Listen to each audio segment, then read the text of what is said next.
Donald Trump has met with the Israeli Prime Minister Benjamin Netanyahu, with the US President saying he believes the ceasefire agreement in the Middle East is possible this week. Key to any lasting agreement is the release of Israeli hostages held in Gaza. Israeli authorities say 50 hostages remain. Up to 20 are believed to be alive.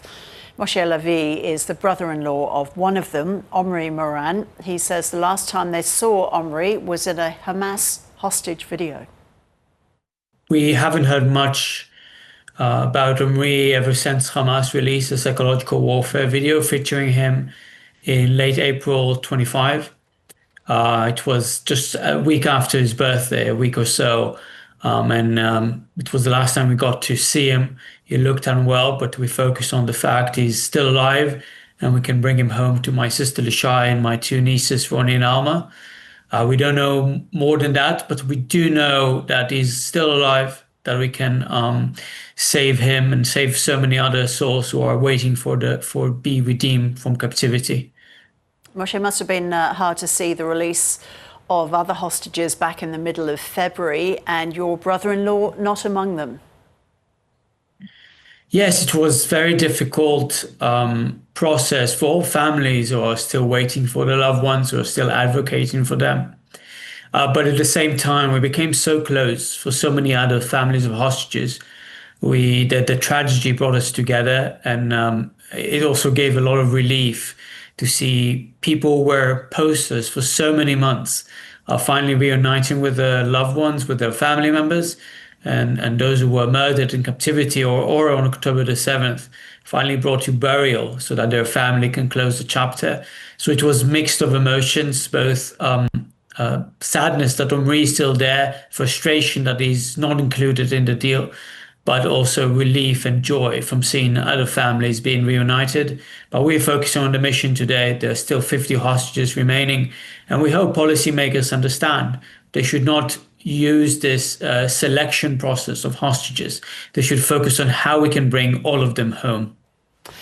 How is your sister and your nieces then, Moshe? How are they coping with this continued uncertainty? They've been coping it like tremendous champions. They inspire me every day, both my sister and of course my nieces. Their resilience and tenacity is truly remarkable.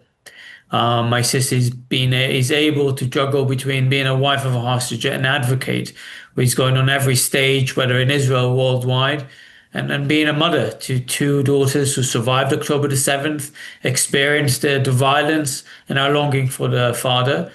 Ronnie will turn 4 at the end of this month, and we truly hope that this birthday, finally, she can hug her father, she can blow a candle without wishing for him to return, but rather blowing a candle wishing that he will recover quickly from his time in captivity. You've been campaigning for the release of the hostages since they were taken. Who have you spoken to recently? Who have you pressed for action recently on this, Moshe? Yeah, we as families try and advocate through the Hostage and Missing Families Forum, an organization we set up a day after October the 7th. In the past few weeks, we've met, including myself, people like Secretary of State Marco Rubio and other members of Trump's cabinet and administration, focusing on understanding what are the current difficulties in the negotiations.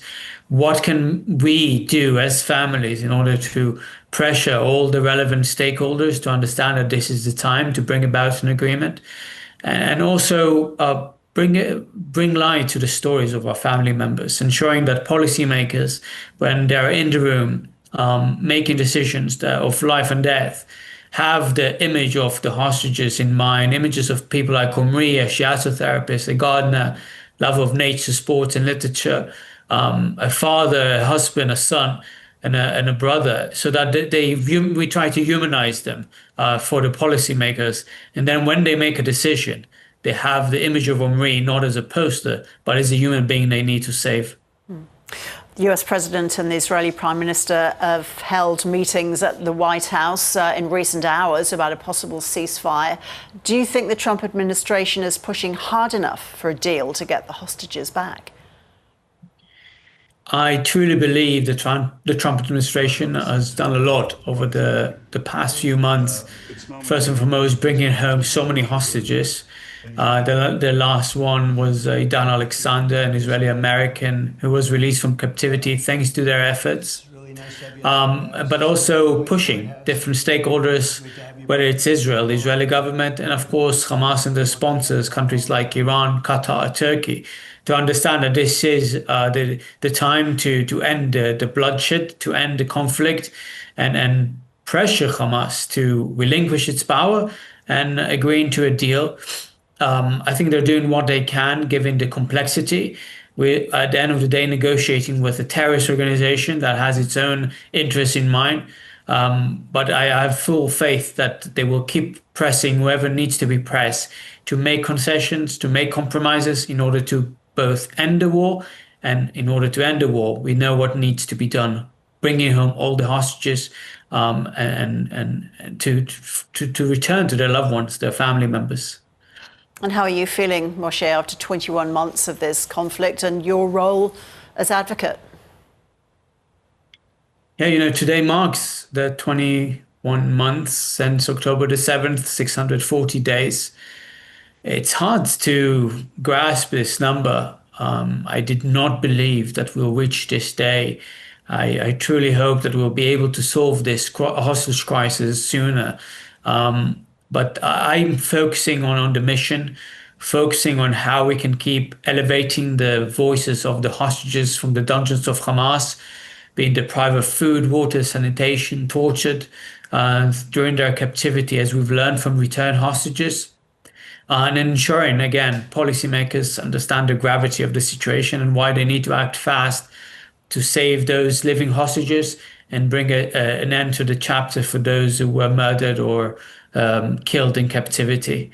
My role is to keep doing that, and I'll keep pushing all stakeholders, keep speaking to communities, and ensuring the voices of the hostages are heard. Moshay Lavi, thank you.